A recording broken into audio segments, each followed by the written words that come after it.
Jemaat Tuhan, jumpa lagi bersama saya, Angel, dalam Battle News Minggu 17 Juli 2022. Sebelum kami menyampaikan info minggu ini, segenap tim Gembala mengucap syukur atas kehadiran Jemaat Tuhan dalam ibadah minggu ini. Berikut kami sampaikan program online GBI Battle Kelapa Gading. Program Pelita Hidup setiap hari Senin sampai Sabtu, pukul 5 pagi melalui YouTube GBI Battle Kelapa Gading. Doa pagi GBI Battle Kelapa Gading, Kedoya dan Bekasi setiap Senin sampai Jumat, pukul 6 sampai 7 pagi melalui aplikasi Zoom. Doa malam setiap hari Jumat, pukul 7 malam melalui aplikasi Zoom.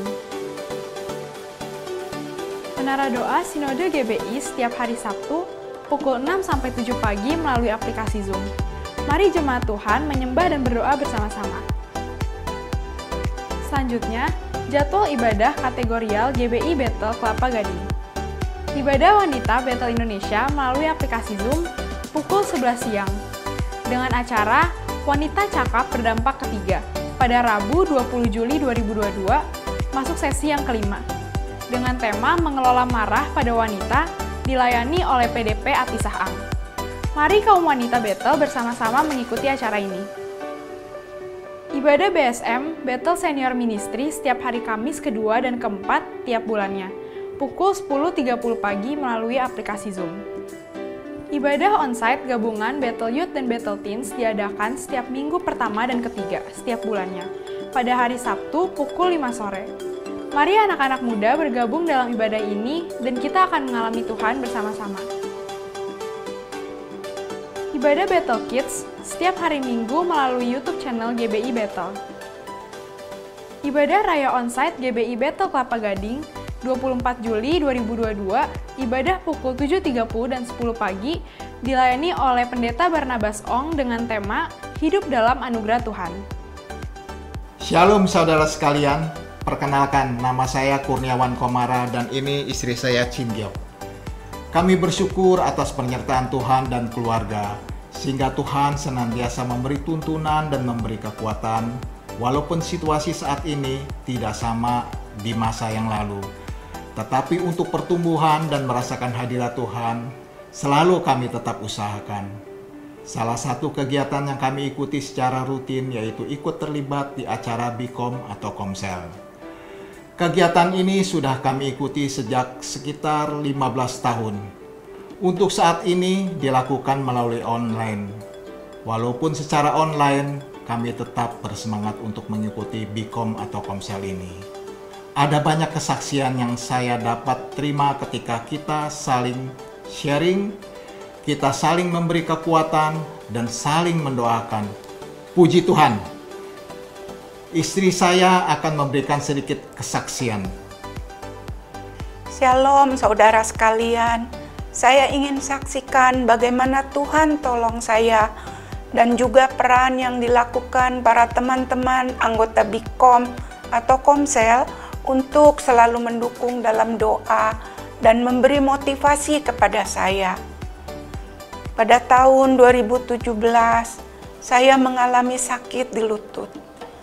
Setelah beberapa kali diperiksa, dokter menyatakan bahwa lutut saya harus dioperasi. Mendengar pernyataan dokter itu, jujur membuat saya terkejut dan merasa takut. Harapan saya sebetulnya cukup melalui obat, lutut saya bisa sembuh. Dan dalam pergumulan itu saya sampaikan kepada teman-teman anggota BIKOM atau Komsel untuk minta dukungan doa. Saya bersyukur bisa ada di komunitas Komsel ini, karena ada banyak teman-teman yang memberi kekuatan dan mendoakan dengan sepenuh hati. Puji Tuhan, saya mendapat kekuatan dan semakin optimis. Tuhan pasti tolong saya. Dan pertolongan Tuhan dinyatakan melalui operasi berjalan dengan lancar. Saya bersyukur atas kesembuhan yang saya terima ini. Saya percaya bahwa pertolongan Tuhan dinyatakan dengan sempurna dan saya bisa kuat juga. Tidak lepas dari peran para teman-teman yang tergabung di BIKOM atau Komsel. Puji Tuhan. Demikian saudara sekalian, sekelumit kesaksian kami sehubungan dengan aktivitas kami di Komsel. Kami mendorong untuk setiap jemaat yang belum tergabung di dalam komunitas ini untuk segera ikut dalam kegiatan Bikom atau Komsel. Mari bertumbuh bersama dalam Tuhan dan kita bisa saling membangun kerohanian kita dan saling mendoakan bagi kemuliaan nama Tuhan. Amin. Tuhan Yesus memberkati. Shalom.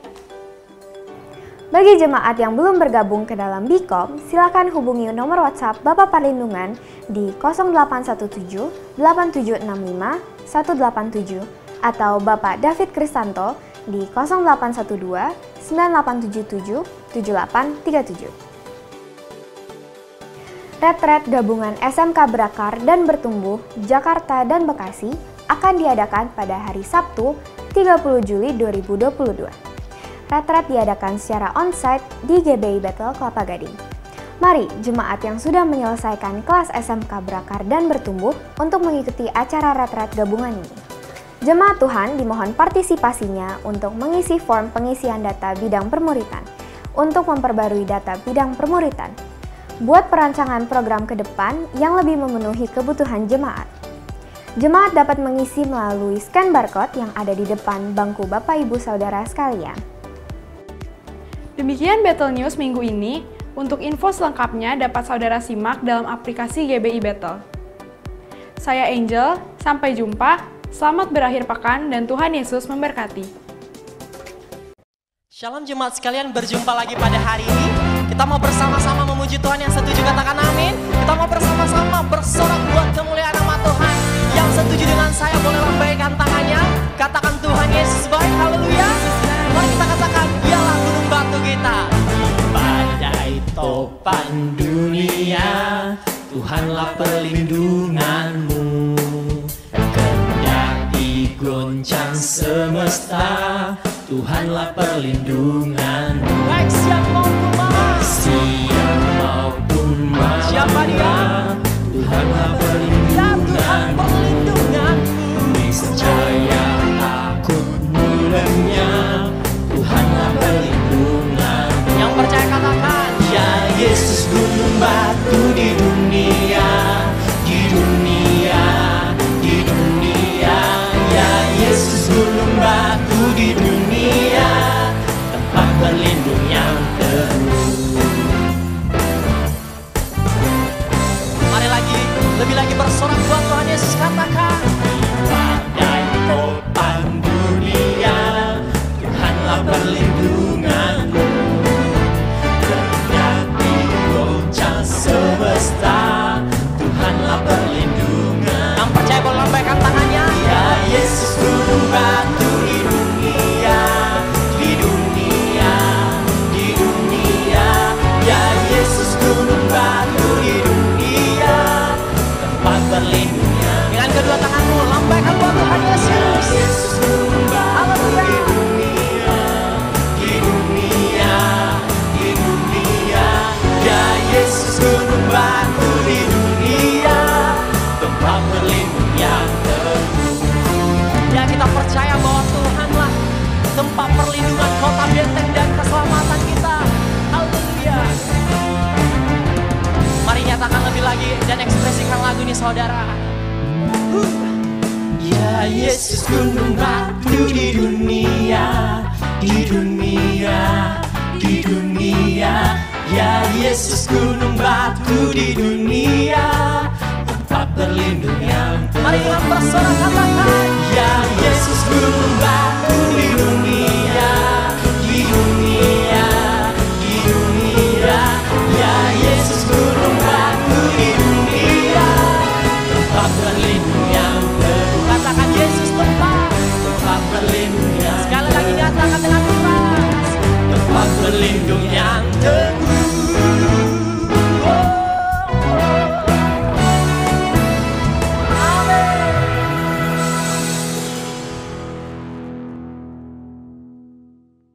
Kita masih mau lagi bersorak buat kemuliaan nama Tuhan saudara. Yang sedang duduk saat ini saya undang, saya jemput untuk bangkit berdiri. Kita mau lebih bersorak lagi buat nama Tuhan. Kita mau lebih lagi meninggikan Dia Raja di atas segala raja. Yeah.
senada dengan surga. Kami datang bersatu, sembah puji namamu, semesta bersuka bersama dengan surga. Kami percaya Tuhan, Engkau hadir saat ini, Engkau melawat setiap hati. Mari angkat tanganmu saudara. Di hadapan tatamu, seluruh jiwa menyatu, nyanyikan pujian senada dengan surga. Kami datang bersatu, sembah puji namamu, semesta bersuka. Siap memuji Tuhan, mari katakan 1, 2, 3, go. Di hadapan tatamu, seluruh jiwa menyatu, nyanyikan pujian senada dengan surga. Kami datang bersatu, sembah puji namamu, semesta bersuka bersama dengan surga.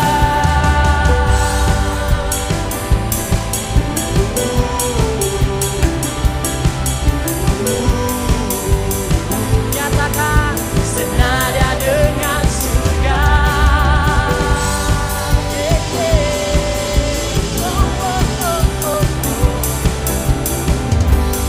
Mari katakan bersama saudara, senada dengan surga. Sembah buat Tuhan Yesus. Haleluya.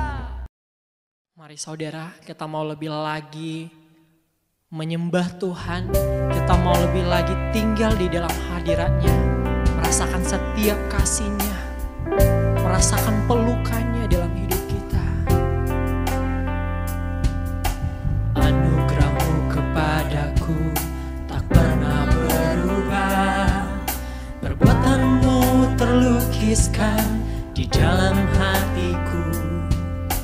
Tercengangku dibuat-Mu, ku kagum padamu. Tak ada hal di hidupku yang luput darimu.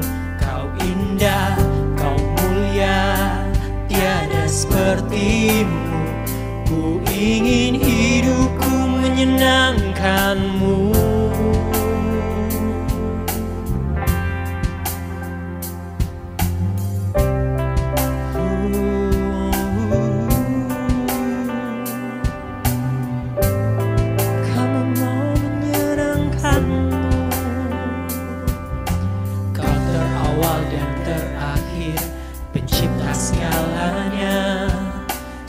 Bintang pun bersinar oleh ucapan-Mu. Engkau pun mengasihiku, menulis hidupku. Tak henti segenap nafasku, menyembah-Mu selalu. Ku puji, ku sembah, tiada seperti-Mu. Ku ingin hidupku menyenangkan-Mu.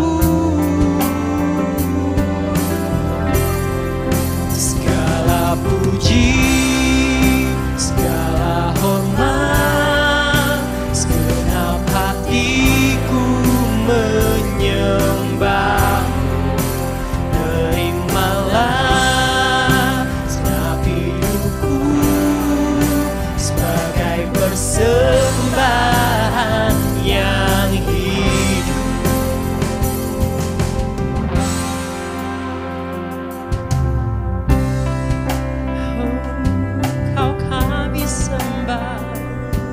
Dikau yang kami tinggikan, Dikau yang kami muliakan. Kau terawal dan terakhir, pencipta segalanya. Seluruh bintang pun bersinar oleh ucapan-Mu. Engkau pun mengasihiku, penulis hidupku. Tak henti segenap nafasku, menyembah-Mu selalu. Ku puji, ku sembah, tiada seperti-Mu. Ku ingin hidupku menyenangkan-Mu.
dalam hati. Berikan pujian, berikan hormat buat Tuhan Yesus. Dia Allah yang begitu baik, Dia Allah yang begitu setia. Terimalah sebagai persembahan yang hidup. Segala hormat, segenap hatiku menyembah. Terimalah segenap hidupku sebagai persembahan.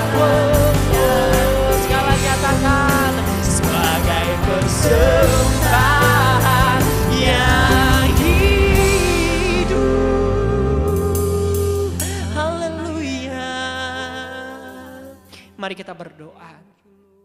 Terima kasih Tuhan Yesus, ini setiap pujian dan penyembahan kami kiranya ini menjadi kemuliaan bagi nama-Mu. Sebentar Tuhan kami akan mendengarkan sabda kebenaran firman-Mu. Berkata-kata terus Tuhan melalui mulut bibir hamba-Mu yang akan menyampaikan daripada kebenaran firman-Mu. Kiranya hidup kami terus dimaterai oleh kebenaran firman-Mu dan kami semakin hidup berkenan di hadapan-Mu. Terima kasih Tuhan Yesus, kami menyambut berkat firman-Mu pada hari ini. Haleluya.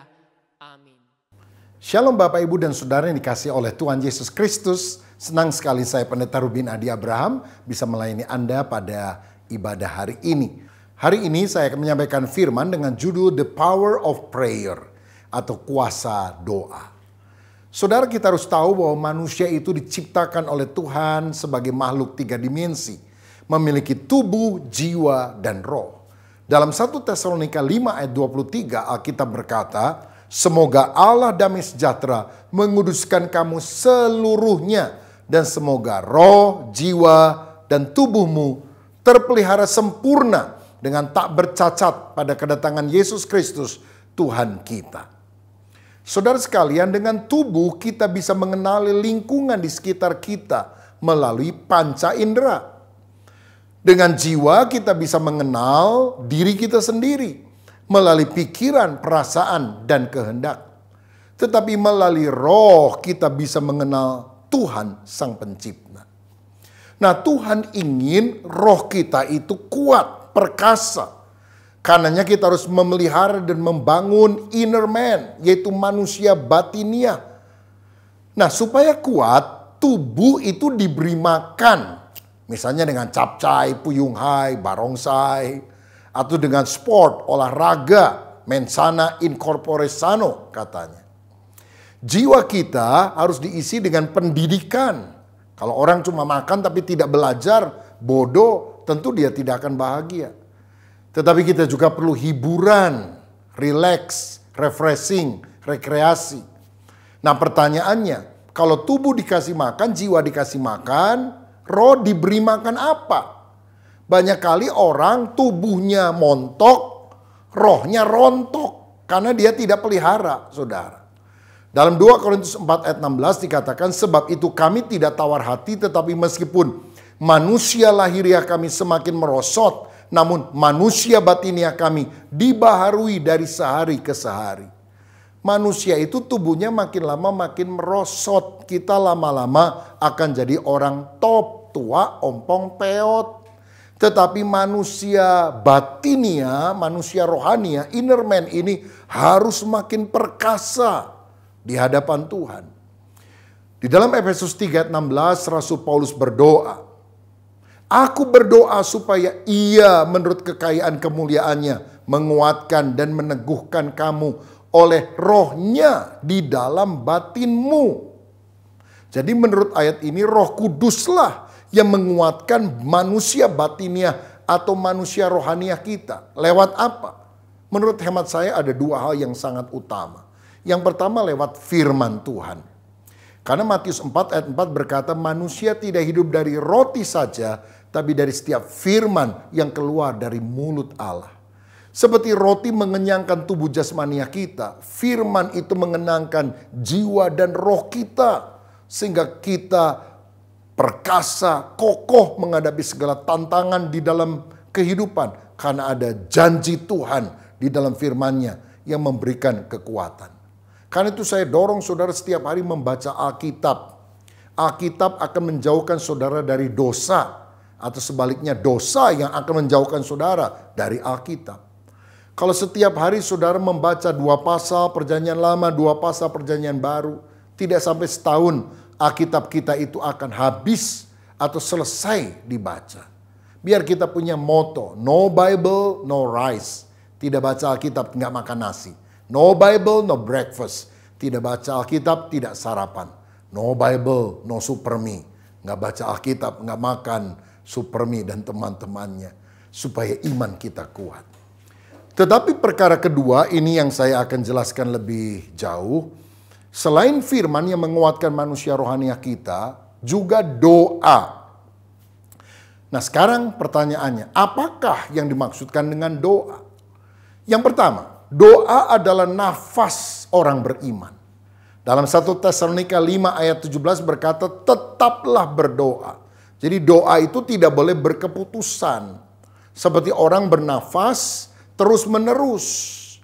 Saudara, saya kadang pernah dengar ada orang bilang, aduh saya saking sibuknya lupa makan. Bisa, tapi saya nggak pernah dengar ada orang bilang, waduh saya sibuk banget sampai saya lupa bernapas. Lah kalau lupa bernapas kan mati saudara sekalian. Jadi kita harus selalu terhubung dengan Tuhan di dalam doa. Yang kedua, apakah yang dimaksudkan dengan doa? Doa adalah komunikasi dengan Tuhan. Ini adalah percakapan antara 2 orang sahabat, di mana keduanya saling mengutarakan isi hatinya, berdialog, bukan monolog. Kadang-kadang kalau kita doa cuma nyerocos saja, Tuhan ini permohonan saya, amin. Tuhan mau jawab, kitanya udah ngilang saudara sekalian. Padahal doa itu adalah dialog. Yesaya 58 ayat 9 berkata, pada waktu itulah engkau akan memanggil dan Tuhan akan menjawab. Engkau akan berteriak minta tolong dan ia akan berkata, ini aku.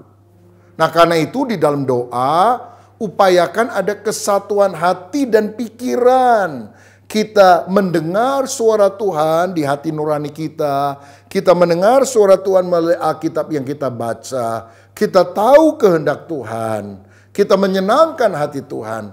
Kita menjalin keintiman dengan Dia. Haleluya. Yang ketiga, apa yang dimaksudkan dengan doa?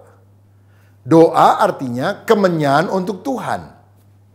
Wahyu 5 ayat 8 berkata, ketika ia mengambil gulungan kitab itu, tersungkurlah keempat makhluk dan ke-24 tua-tua itu di hadapan anak domba itu, masing-masing memegang 1 kecapi dan 1 cawan emas, penuh dengan kemenyan. Itulah doa orang-orang kudus. Jadi menurut ayat ini, doa itu ibarat dupa atau kemenyan yang berbau harum untuk kemuliaan nama Tuhan. Kalau kita sungguh memuji Tuhan, menyembah Tuhan di dalam roh dan kebenaran, itu menyukakan hati Tuhan. Karenanya doa jangan sekedar ritualitas, hanya formalitas, tapi sungguh-sungguh harus mengalir dari hati yang paling dalam.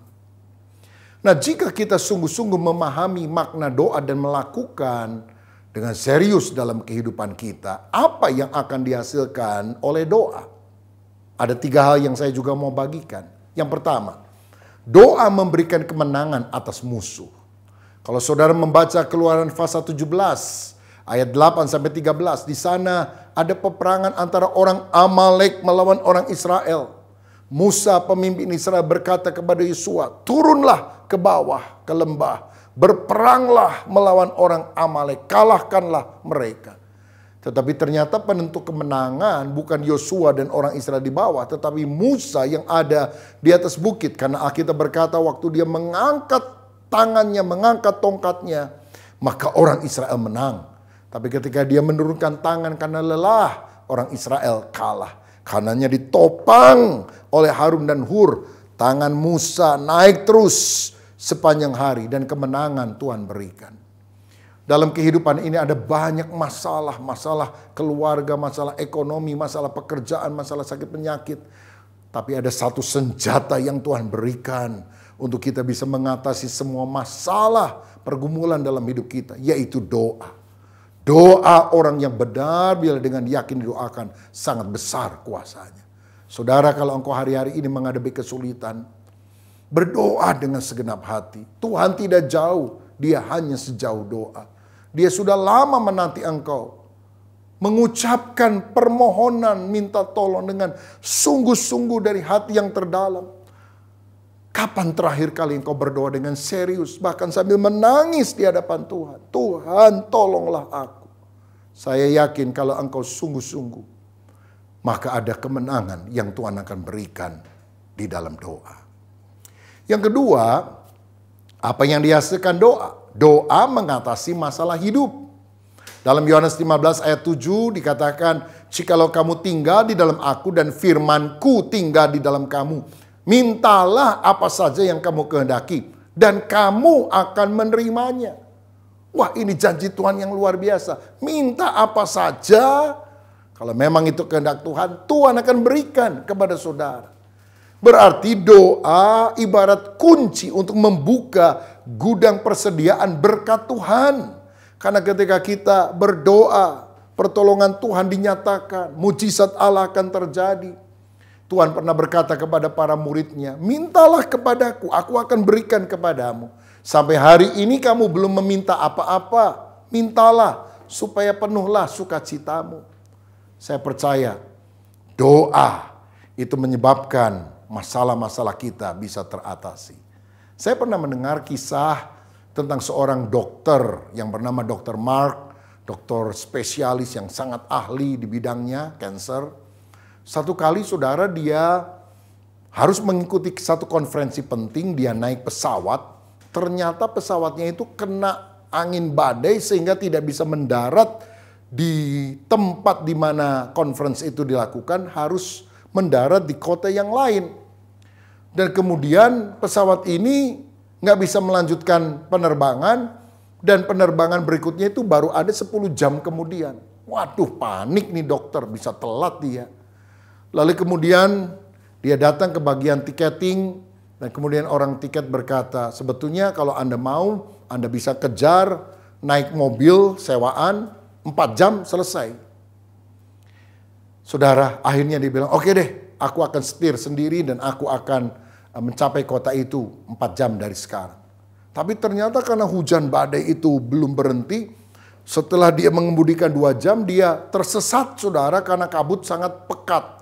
Dan kemudian dia lihat ada rumah kecil. Dia akhirnya pergi ke rumah itu dan bermaksud meminjam telepon kepada tuan rumah. Ternyata nggak ada telepon. Yang ada hanyalah seorang ibu dan seorang bayi yang masih kecil. Lalu ibu itu berkata, "Pak, ini hujan deras sekali, Bapak istirahat saja, tunggu hujannya berhenti. Silakan minum teh, makan kue, silakan Bapak berdoa dan menikmati apa yang saya suguhkan." Dr. Mark berkata, "Saya tidak suka berdoa, saya hanya percaya pada kerja keras." Ibu itu berkata, "Oh silahkan Pak, saya ke belakang dulu ya." Dan ibunya menunggu di belakang, kan rupanya dia sedang menjagai dan mendoakan terus anaknya yang sedang sakit keras. Ketika hujan agak reda, dokter spesialis yaitu Dr. Mark ini pergi ke belakang ingin pamit, dan dia lihat ibu itu berdoa. Lalu dia tanya, "Kenapa anakmu, Bu?" "Dia sakit dan tidak ada dokter di sini yang bisa mengobatinya.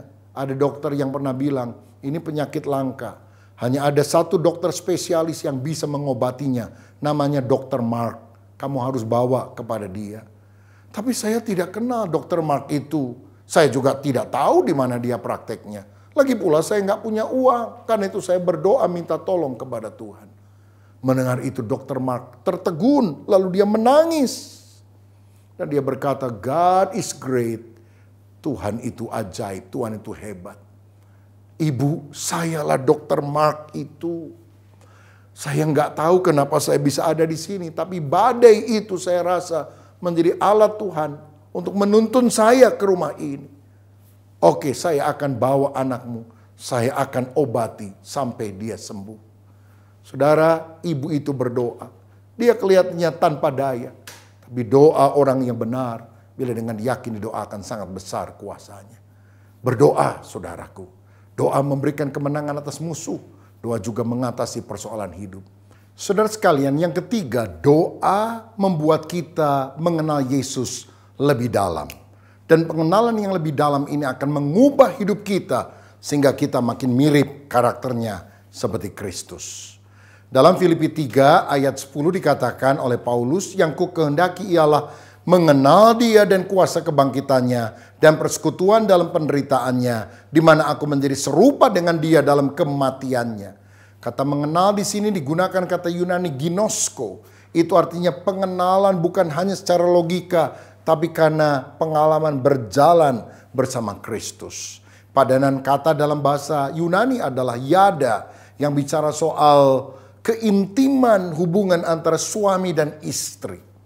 Tuhan mau kita intim dengan dia secara rohaniah, secara spiritual, sehingga kita falling in love. Saudara, kita sungguh-sungguh mencintai dia. Cinta kepada pribadi Yesus bahkan lebih daripada berkatnya, bahkan lebih daripada tempat kediamannya, yaitu sorga.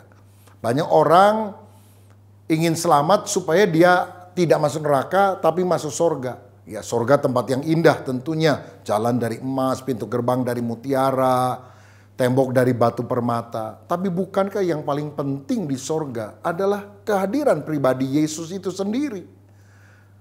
Saudara, kita merindukan hidup kekal dan kita seringkali memaknai hidup kekal adalah sorga. Tapi Yesus mendefinisikan agak berbeda tentang hidup kekal itu. Dalam Yohanes 17 ayat 3 dia berkata, inilah hidup yang kekal itu, yaitu bahwa mereka mengenal Engkau satu-satunya Allah yang benar dan mengenal Yesus Kristus yang telah Engkau utus. Jadi kalau kita merindukan sorga itu nanti. Tetapi kalau hidup kekal adalah pengenalan yang makin intim dengan Kristus. Mulai sekarang kita harus makin mengenal dia. Di dalam apa? Tentu di dalam doa. Doa membuat kita lebih mengenal Yesus. Haleluya. Nah, pada bagian terakhir saya akan menjelaskan tentang contoh doa. Saya akan ambil dari doa yang sangat terkenal di dalam Alkitab yang diajarkan oleh Tuhan Yesus sendiri, yaitu doa Bapa Kami.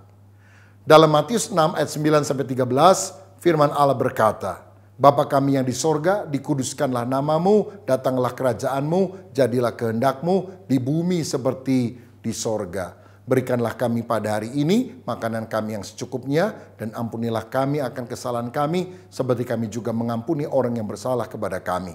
Dan janganlah membawa kami ke dalam pencobaan, tetapi lepaskanlah kami daripada yang jahat. Karena Engkaulah yang mempunyai kerajaan dan kuasa dan kemuliaan sampai selama-lamanya. Nah, saudara-saudara, ada 4 permintaan yang kita perlu lakukan di dalam doa. Yang pertama, kita perlu meminta agar kita hidup memuliakan Tuhan. Itu yang tadi dicatat di ayat 9 dan 10. Bapa kami yang di sorga, dikuduskanlah namamu, datanglah kerajaanmu, jadilah kehendakmu di bumi seperti di sorga. Artinya, melalui kehidupan kita, nama Tuhan harus dikuduskan, dimuliakan, kehendaknya ditaati di dalam kehidupan kita. Berarti doa bukan upaya supaya Tuhan mengikuti keinginan kita, tapi kita justru mengikuti keinginan Tuhan. Nah, salah satu keinginan Tuhan yang utama adalah supaya kita percaya kepada Yesus Kristus. Sehingga kita diselamatkan dan menjadi anaknya yang bisa memanggil Allah sebagai Bapa. Bukankah Yohanes 1 ayat 12 berkata, barang siapa menerima Kristus, diberinya kuasa untuk menjadi anak-anak Allah. Saudara, kalau kita bisa memanggil Tuhan sebagai Bapa, itu adalah relasi yang sangat akrab, sangat intim. Tuhan mau kita selalu bergantung kepada Dia, mengutamakan Dia. Matius 6 ayat 33 berkata, tetapi carilah dahulu kerajaan Allah dan kebenarannya, maka semuanya itu akan ditambahkan kepadamu. Saudara, mari kita memuliakan Tuhan dan punya relasi ketergantungan yang akrab dengan Tuhan. Itulah hal utama yang kita harus minta. Saudara sekalian, tahukah saudara ketika Allah menciptakan ikan, Dia berkata kepada air, "Berkeriapanlah makhluk hidup di dalam." Maka ikan itu jadi. Ketika Tuhan menciptakan pohon, Ia bicara kepada tanah, "Biarlah bumi mengeluarkan tumbuhan dan pohon." Ketika Dia menciptakan manusia, Ia berkata kepada dirinya, "Marilah kita menjadikan manusia menurut gambar dan rupa kita." Bila kita mengeluarkan ikan dari air, maka ikan akan mati. Bila kita mencabut pohon dari tanah, maka pohon akan mati. Begitu juga bila manusia dicabut, diputus hubungannya dari Allah, sumber hidupnya, maka dia akan mati. Karena air adalah lingkungan dan kehidupan bagi ikan. Tanah adalah lingkungan dan kehidupan bagi pohon. Begitu juga Allah dan hadiratnya adalah lingkungan dan kehidupan bagi manusia. Kita manusia tidak bisa dipisahkan dari Allah. Air tanpa ikan tetap air. Tapi ikan tanpa air mati. Tanah tanpa pohon tetap tanah. Tapi pohon tanpa tanah mati. Tuhan tanpa kita manusia, Dia tetap Tuhan. Tapi manusia tanpa Tuhan akan mati. Mati secara rohani, putus hubungan persekutuan dengan Allah. Dan mati secara jasmani, bahkan mati kekal masuk ke dalam penghukuman neraka. Itu sebabnya Tuhan ingin agar kita berdoa, supaya kita selalu hidup di dalam hadirat-Nya, memuliakan Dia. Yang kedua, selain hidup memuliakan Tuhan, kita juga harus minta supaya kita hidup dalam berkat Tuhan. Ayat 11 berkata, "Berikanlah kami pada hari ini makanan kami yang secukupnya." Saudara sekalian, Allah itu memperhatikan kebutuhan kita, anak-anaknya. Karena itu kita perlu berdoa minta berkat kepada Bapa. Karena Dia adalah sumber berkat dan segalanya. Dia adalah Yehova Jireh, Allah yang menyediakan segala kebutuhan kita. Karena itu jangan kita khawatir, bahkan di masa pandemi ini Tuhan tetap memelihara kita. Orang Israel berjalan 40 tahun di padang pasir, tidak bisa bercocok tanam. Tapi 40 tahun Tuhan memelihara mereka dengan mana? Roti dari sorga. Ketika 3,5 tahun kelaparan, kekeringan terjadi di Israel, Tuhan memelihara hambanya Nabi Elia di tepi satu sungai yang kecil, sungai Kerit. Dan setiap pagi dan petang burung datang membawa dia makanan, yaitu roti dan daging. Tuhan Yesus sendiri pernah berkata, "Burung di udara Tuhan pelihara, apalagi kamu orang percaya." Bukankah kita lebih berharga daripada burung? Percayalah, Tuhan adalah sumber berkat-Mu. Karena itu saudara perlu berdoa, "Berikanlah kami makanan kami yang secukupnya." Ini juga mengajarkan kita tidak boleh serakah, tidak boleh menimbun. Karena yang kita perlu minta bukan berkat yang sebanyak-banyaknya, tetapi yang secukupnya. Bahkan kita harus belajar memberi. Berikanlah kami, bukan berikanlah saya. Orang kadang sekarang ini makin kaya, malah makin serakah, saudara. Kalau lagi miskin doanya begini, "Apa makan ya saya hari ini?" Kalau ada duit, "Makan apa ya saya hari ini?" Tambah kaya, "Makan di mana ya saya hari ini?" Tambah kaya, "Makan siapa ya saya hari ini?" Waduh, saudara, makin kaya makin serakah.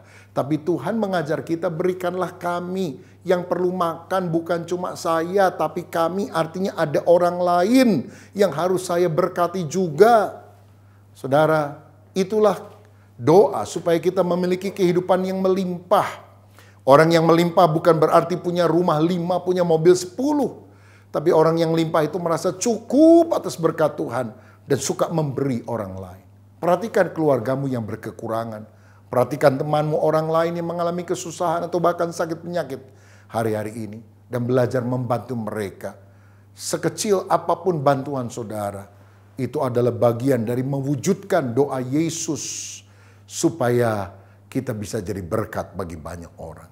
Di dalam doa kita perlu minta supaya kita hidup dalam pengampunan. Karena firman-Nya tadi di ayat 12 berkata, dan ampunilah kami akan kesalahan kami, seperti kami juga mengampuni orang yang bersalah kepada kami. Saudara, kita harus mengampuni orang lain, karena Allah lah yang pertama-tama telah mengampuni kita. Dalam Matius 18, Tuhan pernah memberikan sebuah perumpamaan. Ada seorang hamba yang punya hutang 10.000 talenta kepada raja dan gak bisa bayar. Tapi karena raja itu sangat mengasihi umatnya, maka dia menganggap hutang itu lunas, saudara. Pada 10.000 talenta itu jumlah yang sangat besar. Karena zaman itu upah orang kerja sehari 1 dinar. Jadi kalau setahun, kan ada hari liburnya, katakan upahnya cuma 300 dinar setahun. Kalau dia hutang 10.000 talenta, 1 talenta itu 6.000 dinar. Kali 10.000, 60 juta dinar. Jadi 60 juta dinar dibagi 300 dinar. Artinya itu masa kerja orang 200.000 tahun. Saudara mesti kerja rodi 200.000 tahun baru bisa melunaskan hutangmu. Kenapa Tuhan pakai contoh yang seperti ini? Karena dia ingin menunjukkan hutang dosamu itu tidak mungkin dibayar. Karena nggak mungkin kan ada orang yang bisa hidup 200.000 tahun. Tapi karena kasih karunia, maka seluruh hutang dosa kita diampuni ketika kita percaya kepada Yesus. Tapi itu hamba kurang ajar, saudara. Ketika dia dibebaskan dari hutang yang begitu besar. Dia cekek temennya yang utang sama dia 400 dinar. Upah orang kerja paling 4 bulan. Dia dibebaskan dari hutang 200.000 tahun. Dia cekek masukkan penjara orang yang utangnya cuma 4 bulan. Sehingga ketika raja mendengar itu dia menjadi murka. Dan menyuruh Agojo menyiksa dia. Tuhan mau kita hidup di dalam pengampunan. Dan saya percaya kalau kita sungguh-sungguh berdoa. Doa melenyapkan kepahitan dan mengalirkan kasih kepada orang yang kita doakan. Orang yang membenci, dendam kepada orang lain tidak akan tentram. Sakit hati terus. Dan siapa yang rugi? Saudara yang rugi. Ampunilah orang yang bersalah kepadamu. Pengampunan adalah hadiah terbaik yang kau bisa berikan kepada dirimu sendiri, bukan kepada orang lain. Sebab ketika engkau mengampuni orang lain, justru dirimu yang akan dibebaskan dari segala kepahitan, kegeraman, dendam, dan kau akan mengalami kebahagiaan panjang umur. Di dunia ini ada 3 konsep hidup. Yang pertama, konsep hidup iblis. Balas yang jahat dengan jahat, balas yang baik juga dengan yang jahat. Jadi kalau ada orang teman saudara baik sama saudara, saudara jahatin dia, setan itu namanya. Yang kedua, konsep hidup manusia. Balas yang baik dengan baik, balas yang jahat dengan jahat. Kamu kok jahat sama dia? Dia juga jahat sama saya. Kok sama dia kamu baik? Oh, dia juga baik sama saya. Itu manusia, take and give. Tapi ada konsep hidup ketiga, dan ini yang paling luhur, konsep hidup Allah. Jangan kamu kalah terhadap kejahatan, tapi kalahkanlah kejahatan dengan kebaikan. Dan itulah yang dilakukan Yesus ketika dia disalib. Dia berkata, Bapa ampunilah mereka karena mereka tidak tahu apa yang mereka perbuat. Saudara, pengampunan itu bukan hanya feeling, perasaan, tapi kemauan. Satu keputusan untuk kita mengampuni orang yang bersalah. Dan kalau kita bisa mengampuni orang lain, sebetulnya kita melakukan kebaikan yang mengalahkan kejahatan. Kita mengikuti doa dari Tuhan Yesus. Dan hal yang terakhir, apa yang kita perlu doakan, kita harus hidup dalam kemenangan. Ayat 13 berkata, dan janganlah membawa kami ke dalam pencobaan, tetapi lepaskanlah kami daripada yang jahat. Dalam Alkitab versi The Message, dikatakan, keep us safe from ourselves and the devil. Biarlah kami selamat, dilindungi dari diri kami sendiri dan juga dari setan. Rupanya saudara-saudara, kita ini harus mengatasi godaan dari luar, yaitu dari iblis, dari dunia, dan terutama godaan dari dalam, hawa nafsu daging dari diri kita sendiri. Karena menurut Efesus 2 ayat 1-3, ada 3 musuh rohani yang harus kita kalahkan. Yang pertama penguasa kerajaan angkasa, yaitu setan. Yang kedua jalan dunia, yaitu lingkungan kafir yang nilai-nilainya berbeda dengan firman. Dan yang ketiga hawa nafsu daging, yaitu kemauan diri sendiri yang tidak tunduk kepada kehendak Allah. Dan dalam 1 Yohanes 2 ayat 16 sampai 17, hawa nafsu daging itu dijabarkan juga di dalam 3 hal. Yang pertama adalah keinginan daging. Yang kedua, keinginan mata. Dan yang ketiga adalah keangkuhan hidup. Contohnya, Yesus pernah digoda dalam 3 hal ini. Keinginan daging. Setelah puasa, setan berkata, ubah batu jadi roti. Tapi Tuhan mengalahkan godaan iblis dengan kalimat apa? Ada tertulis, manusia tidak hidup dari roti saja, tapi dari setiap firman yang keluar dari mulut Allah. Yang kedua, godaan keinginan mata. Setan menunjukkan seluruh harta dunia. Aku akan berikan kepadamu asal engkau sujud menyembah aku. Tapi Yesus menang karena apa? Dia berkata, ada tertulis, hanya Allah saja yang engkau harus sembah. Dan yang ketiga, keangkuhan hidup, kesombongan. Jatuhkanlah dirimu dari bait Allah, maka malaikat akan menatang engkau. Dan orang akan kagum ketika engkau lompat tapi tidak mati. Dan orang akan teriak, Superman. Tapi Yesus berkata apa? Ada tertulis, jangan engkau mencobai Tuhan Allahmu. Jadi hidup kita ini harus penuh dengan firman. Sehingga ketika ada godaan, itu orang jelek-jelekin kamu, hajar dia. Kita bilang, ada tertulis. Tapi kita mesti tahu apa yang tertulis. Kalau kita nggak tahu, ada tertulis. Cuma gitu doang. Lalu setan tanya, apanya yang tertulis? Kita bingung. Digetok sama setan, saudara. Tapi kalau kita bilang, ada tertulis, kasihilah musuhmu. Berdoalah untuk orang yang menganiaya kamu. Setannya kabur. Karena itu, mari kita berdoa setiap hari. Minta diberi kekuatan oleh Tuhan. Karena kita mengenal firman. Jadi, supaya manusia roh kita kuat, kita harus kasih makan firman, tapi juga doa. Karena Matius 26 ayat 41 sebagai ayat penutup, Yesus pernah berkata, berjaga-jagalah dan berdoalah supaya kamu jangan jatuh ke dalam pencobaan. Roh memang penurut tetapi daging lemah. Bagaimana kita bisa menang atas godaan hawa nafsu daging supaya roh kita kuat dan mengatasi segala godaan? Berjaga dan berdoa. Saudaraku, ini dorongan saya. Mulai hari ini, mari kita lebih banyak gunakan waktu untuk berdoa. Begitu saudara bangun pagi, sebelum melakukan aktivitas apapun, pujilah Tuhan. Nyanyikan lagu rohani. Saudara mungkin bisa setel lagu rohani dari YouTube, dari CD. Lalu saudara ikut menyanyikan, menyembah Tuhan. Lalu berdoa. Ucapkan doa Bapa kami. Ucapkan doa lain dari hatimu yang terdalam. Minta perlindungan Tuhan dari si jahat. Minta berkat Tuhan. Minta hati yang bersih sehingga bisa mengampuni orang lain. Dan terutama minta hidup kita dipakai untuk memuliakan Tuhan. Tuhan Yesus kiranya memberkati kita semua.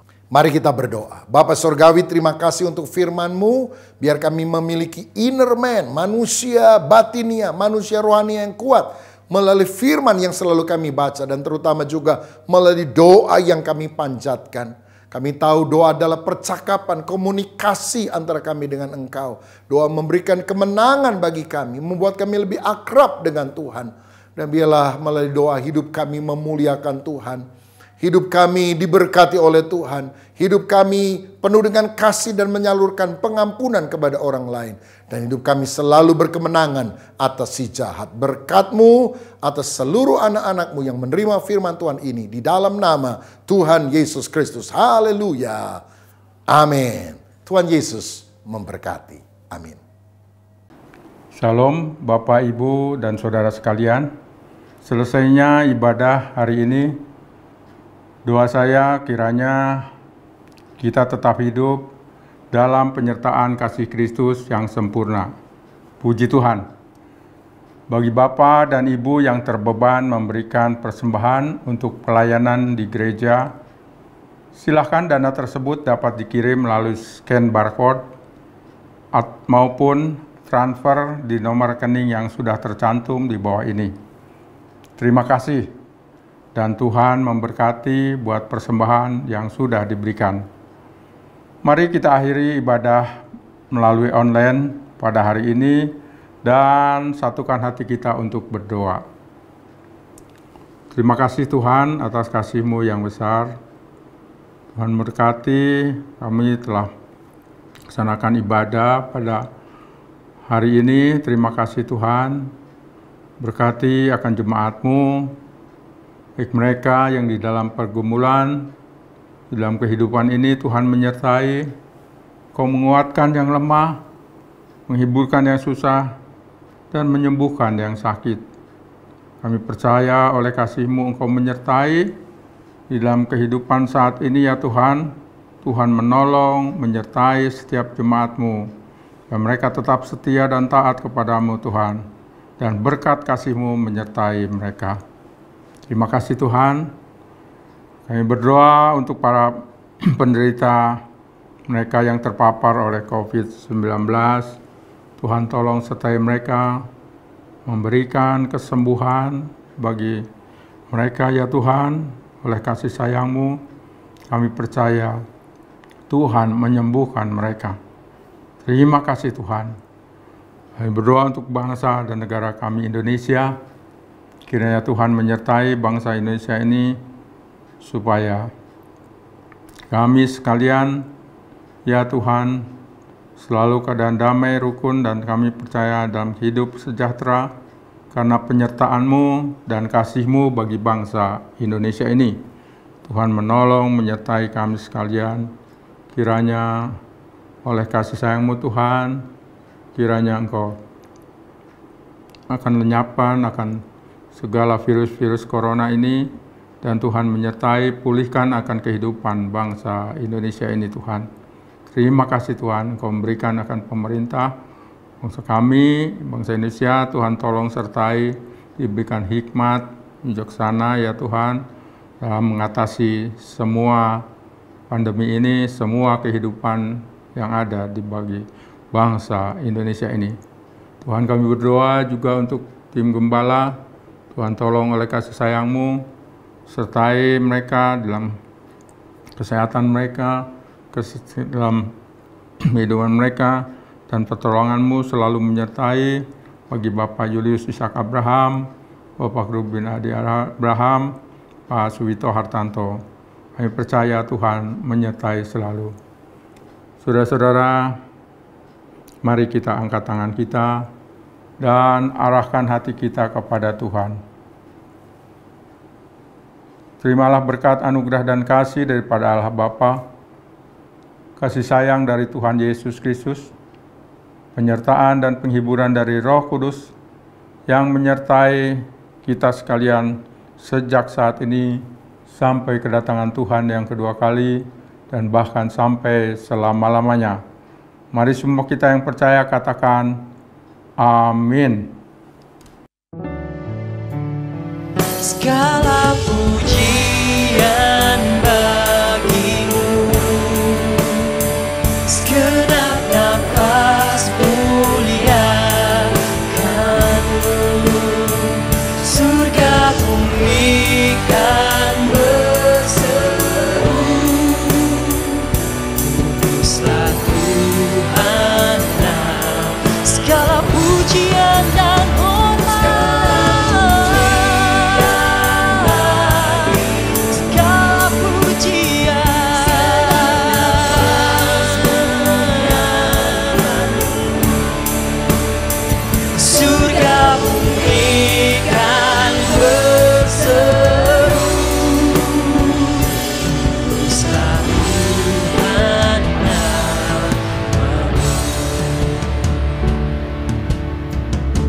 demikianlah ibadah kita pada hari ini.